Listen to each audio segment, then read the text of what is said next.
कभी एक समय की बात है। अख्तर अपनी फैमिली के साथ खुशहाल जिंदगी गुजार रहा था। अख्तर की बीवी साइमा और उसका 5 साल का बेटा हमजा उनके साथ रहते थे। हमजा अपने माँ बाप की आंखों का तारा था। वह हर सुबह अपने अब्बू से एक गुजारिश करता और शाम को उनके लिए खाना लाता था। एक दिन हमजा ने अपने अब्बू से रसगुल्ले खाने की इच्छा जताई। अब्बू, मुझे सख्त मुराद है रसगुल्ले खाने की, प्लीज शाम को लाना। ठीक है बेटा, जरूर लाऊंगा। कभी ऐसा हुआ है कि तुमने मांगा हो और मैं नहीं लाया? नहीं, कभी नहीं हुआ। तो फिर क्या फिक्र है? वह रसगुल्ले खाने के लिए इतना बेचैन था कि उसका कहीं मन नहीं लग रहा था। वह स्कूल तो जाता, मगर पूरे दिन उसका ध्यान सिर्फ रसगुल्लों पर रहता। जैसे ही छुट्टी हुई, वह दौड़ता हुआ घर पहुंचा और बेसब्री से अपने अब्बू का इंतजार करने लगा। इंतजार करते करते रात हो गई। अम्मी, बहुत देर हो गई, अब्बू अभी तक नहीं आए। कभी कभी देर हो जाती है। आज सुबह उन्होंने बताया था कि वो अपने दोस्त के यहाँ जाएंगे। हमजा उदास हो गया। उधर अख्तर अपने दोस्त के घर से निकलकर हमजा के लिए मिठाई की दुकान ढूंढ रहा था। अरे, यहाँ तो सारी दुकानें बंद हो गईं। मैं बहुत देर कर चुका। अब क्या करूँ? हमजा रसगुल्ले का इंतजार कर रहा होगा। मुझे लेकर ही जाना है। उसने पूरा बाजार छान मारा, मगर कहीं भी खुली दुकान नहीं मिली। काफी देर बाद उसे एक सुनसान सड़क पर एक मिठाई की दुकान दिखाई दी। यह देखकर वह बहुत खुश हुआ और तेजी से उस दुकान की ओर बढ़ा। अरे भाई, तुम्हारी दुकान अभी तक खुली है? जी भाई, मैं दुकान रात को ही खोला करूं, दिन में दूसरे काम पर चला जाता हूं।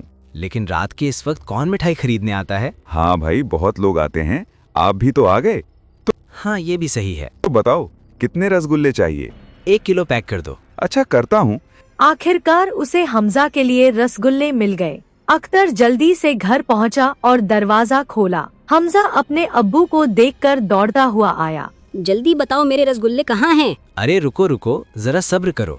मैं रसगुल्ले लाया हूँ, लेकिन बहुत गर्म है। तुम आराम से बैठो, तुम्हारी अम्मी कटोरे में डाल कर देंगी। हाँ अम्मी, जल्दी दो। अच्छा, अभी देती हूँ। सुबह से रसगुल्ले खाने की बात किए जा रहा है। साइमा ने एक कटोरे में रसगुल्ले निकालकर हमजा के सामने रख दिए। जैसे ही उसने रसगुल्ले खाने शुरू किए, वह खाता ही चला गया। ये रसगुल्ले कितने नरम और गर्म हैं।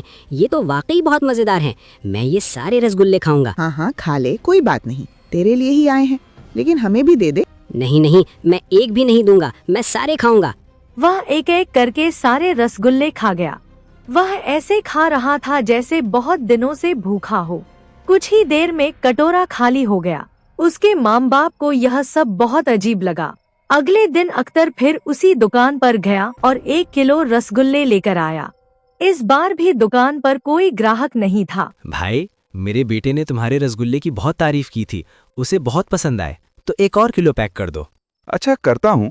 लेकिन एक बात बताओ, तुम्हारी दुकान पर तो ग्राहक नहीं होते और रसगुल्ले इतने मजेदार हैं। अगर तुम यहाँ दिन में भी मिठाई बेचने लगो तो तुम्हारी दुकान पर बहुत भीड़ होगी। अच्छा, मुझे जाने दो। वह डिब्बा लेकर घर आ गया। घर पहुँचते ही हमजा ने डिब्बा झपट लिया और रसगुल्ले खाने लगा। कल भी ऐसे ही खा रहा था और आज भी। उसे क्या हो गया है? अगर ऐसे खाएगा तो पेट में दर्द नहीं होगा? उसका मुंह रसगुल्लों से भरा हुआ था, फिर भी वह रुक नहीं रहा था। वह एक के बाद एक रसगुल्ले मुंह में डाल रहा था। अपने बेटे को इस तरह बेकाबू होकर खाते देख उसके माँ बाप हैरान रह गए। साइमा ने उसके हाथ से डिब्बा खींचने की कोशिश की। तभी हमजा ने गुस्से से लाल आंखों से अपनी अम्मी की ओर देखा। उसने डिब्बा वापस झटक लिया और गुस्से भरी आवाज में चीख उठा। यह सुनकर साइमा और अख्तर स्तब्ध रह गए। कुछ पल तक दोनों के मुंह से एक शब्द भी नहीं निकला। साइमा के चेहरे पर हैरानी के साथ साथ गुस्सा भी साफ दिखाई दे रहा था। उसका सब्र टूट गया और वह गुस्से में अपना हाथ उठा देती है, लेकिन जैसे ही हमजा उसे देखता है, उसका हाथ हवा में ही रुक जाता है। साइमा बहुत कोशिश करती है, मगर उसका हाथ नीचे नहीं होता। वह घबराकर अख्तर को अंदर ले जाती है। मुझे अंदर क्यों ले आई? तुम्हें उसकी सजा देनी चाहिए थी। तो सुनो, मेरा हाथ खुद ही हवाई में रुक गया, मैंने नहीं रोका। एक बच्चा जो ठीक से नहीं खा पाता, वो एक साथ किलो रसगुल्ले खा रहा है और वो जानवर की तरह खा रहा है। और तुमने उसकी आंखें देखी, कितनी लाल और गुस्से से भरी हुई थीं। जैसे ही उसने देखा, मेरा हाथ हवाई में रुक गया और बहुत कोशिश करने के बाद भी नहीं। मेरी समझ में नहीं आ रहा। सुनो, हमारे बच्चे के साथ कुछ हो गया है और वो कल से ऐसा ही बिहेव कर रहा है।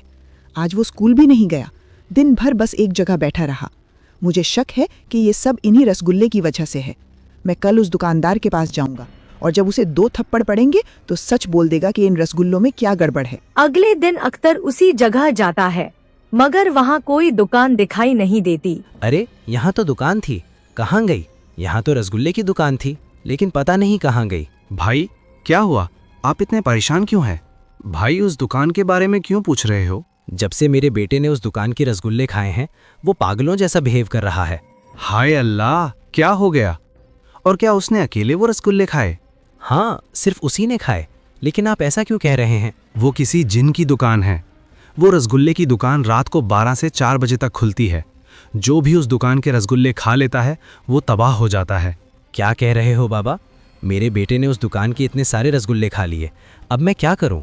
अपने बेटे को कैसे ठीक करूं? कुछ बताओ बाबा, मेरी मदद करो। मैं तुम्हें एक पता दूंगा और तुम सीधा वहां जाना। वहां एक बड़ा तांत्रिक रहता है।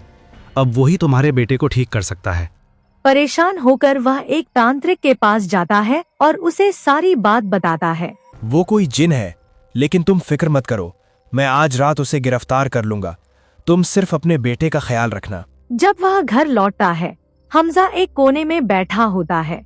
वह चुपचाप कहीं खोया हुआ है और अजीब तरह से झूल रहा है। अख्तर साइमा को सब कुछ बताता है और यह सुनते ही साइमा रोने लगती है। वह बेटे की चिंता में बेहद परेशान हो जाती है। रात को सब लोग उस जगह पहुंचते हैं जहां दुकान दिखी थी। हमजा अब भी असामान्य व्यवहार कर रहा होता है। साइमा और अख्तर उसे थोड़ी दूर ले जाते हैं। तभी तांत्रिक उस रसगुल्ले की दुकान की ओर बढ़ता है। बस करो अपना खेल, मैं जानता हूँ तुम कौन हो। अपनी असली शक्ल में आओ और मेरा सामना करो। दुकानदार जोर जोर से हंसने लगता है और हंसते हंसते अपनी असली जिन्न वाली शक्ल में आ जाता है। हाँ, देख लो, पता चल जाएगा। वह लगातार ठहाके लगाता रहता है। तांत्रिक अपने बैग से कुछ सामान निकालता है, एक मंत्र पढ़ता है और उसे जिन्न की ओर फेंक देता है, मगर उसका कोई असर नहीं होता। यह देखकर जिन्न और भी जोर से हंसने लगता है। तांत्रिक कुछ पल सोच में पड़ जाता है। मैं तुमसे हार गया और तुम जीत गए, लेकिन मैं भी खाना चाहता हूँ और देखना चाहता हूँ कि तुम्हारे रसगुल्ले में ऐसा क्या है जो सबको अपने काबू में कर लेता है। मैं भी देखना चाहता हूँ कि मैं तुम्हारे काबू में आता हूँ या नहीं। तो फिर मुझे सारे रसगुल्ले दे दो। साइमा और अख्तर यह सब देखकर स्तब्ध रह जाते हैं। तांत्रिक वहां रखे सारे रसगुल्ले इकट्ठा करता है और सबको वहां से चले जाने के लिए कहता है। सभी उसकी बात मान लेते हैं। इसके बाद तांत्रिक एक कब्रिस्तान में जाता है। वहां वह हर कब्र पर एक एक रसगुल्ला रख देता है। रसगुल्लों की खुशबू फैलते ही वहां मौजूद आत्माएं बाहर आने लगती हैं और उन्हें खाने लगती हैं। कुछ ही देर में वे और रसगुल्ले मांगने लगती हैं।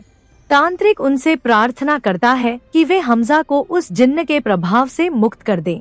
और चाहिए तो पहले मेरी एक बात माननी होगी। उसकी बात सुनकर वे आत्माएं मिलकर हमजा को उस दुष्ट जिन्न के चंगुल से आजाद करा देती हैं। हमजा तुरंत सामान्य हो जाता है। इसके बाद तांत्रिक सबको फिर उसी जगह जाने के लिए कहता है। कब्रिस्तान की आत्माएं भी वहां पहुंच जाती हैं।